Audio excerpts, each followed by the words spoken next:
بسم اللہ الرحمن الرحیم۔ سوال یہ ہے کہ کیا خاتون یا مرد کا خود کو بانجھ کروانا جائز ہے، اس معنی میں کہ اس کے بعد وہ وقتی طور پر یا ہمیشہ کے لیے بچے پیدا کرنے پر قادر نہ ہوں، اور اگر دیگر متعارف موانع حمل کے استعمال کی صورت میں تکلیف اور حرج لازم آتا ہو تو کیا ان کے لیے اپنے ہم صنف ڈاکٹر یعنی مرد کے لیے مرد ڈاکٹر اور عورت کے لیے عورت ڈاکٹر کے سامنے اپنی شرمگاہ ظاہر کرنا جائز ہے، جبکہ کثرت اولاد بذات خود ان کے لیے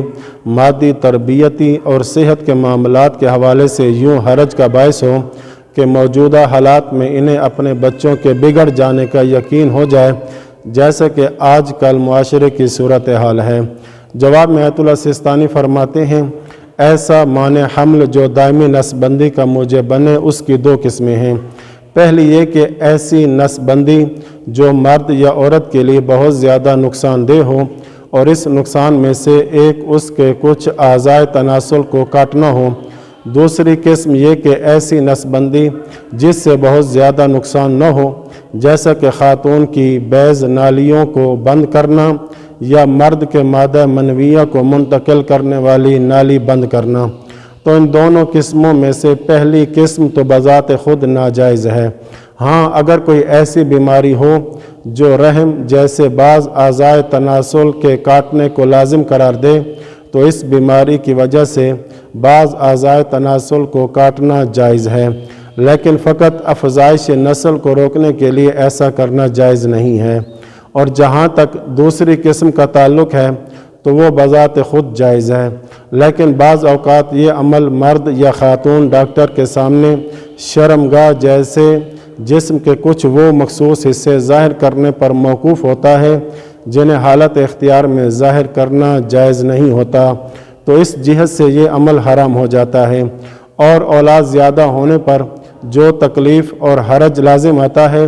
اگر وہ اس قدر شدید نہ ہو کہ اسے عام طور پر برداشت نہ کیا جاتا ہو تو یہ عمل مذکورہ بالا حرام فعل کے ارتکاب کو جائز قرار دینے کا سبب نہیں بنتا۔ البتہ وقتی مانع حمل اگر خاتون کے تخم کے بننے یا سپرم کے تخم تک پہنچنے سے مانع ہو تو اس کے استعمال میں کوئی حرج نہیں ہے، لیکن وہ مانع حمل جو فرٹیلائزڈ تخم کو نشوونما پانے سے روکے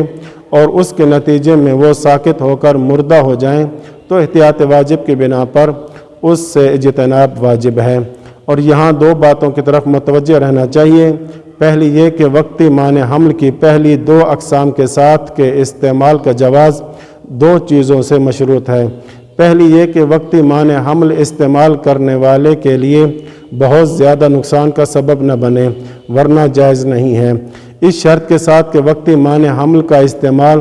اسی جیسے یا اس سے بڑے نقصان کا باعث نہ بنے۔ دوسری یہ کہ وقتی مانع حمل کا استعمال کسی حرام مقدمے پر موقوف نہ ہو، جیسا کہ نامحرم کے سامنے بدن کا کوئی ایسا حصہ ظاہر کرنا جسے ظاہر کرنا جائز نہ ہو سوائے ضرورت کے، وگرنہ وقتی مانع حمل کا استعمال جائز نہیں ہوگا۔ اور حالت اضطرار کی مثال یہ ہے کہ مثلا دیگر ذرائع منع حمل میسر نہ ہو یا کسی ایسے نقصان یا حرج اور تکلیف کا باعث ہو جسے عام طور پر برداشت نہ کیا جاتا ہو، جبکہ اس کے ساتھ ساتھ بچے پیدا کرنا بھی کسی ایسے ہی نقصان کا باعث ہو جسے عام طور پر برداشت نہ کیا جاتا ہو۔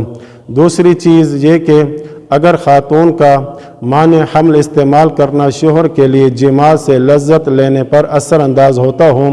تو خاتون کے لیے شوہر کی رضامندی کے بغیر اس کا استعمال جائز نہیں ہوگا، جبکہ اس صورت کے علاوہ مانع حمل کے استعمال کے لیے شوہر کی رضامندی شرط نہیں ہے۔ اسی طرح شوہر کے لیے بھی مباشرت کے دوران کنڈوم کے استعمال میں بنا بر احتیاط بیوی کی رضامندی ضروری ہے، کیونکہ شوہر کا کنڈوم استعمال کرنا بیوی کی شرمگاہ میں ایک نامانوس چیز کو داخل کرنے کا باعث بنتا ہے جس کے لیے اس کی رضامندی ضروری ہے، جبکہ شوہر کے لیے کسی اور مانع حمل کو استعمال کرنے میں بیوی کی رضامندی ضروری نہیں ہے۔ وصلی اللہ علی محمد وآل بیتہ الطاہرین۔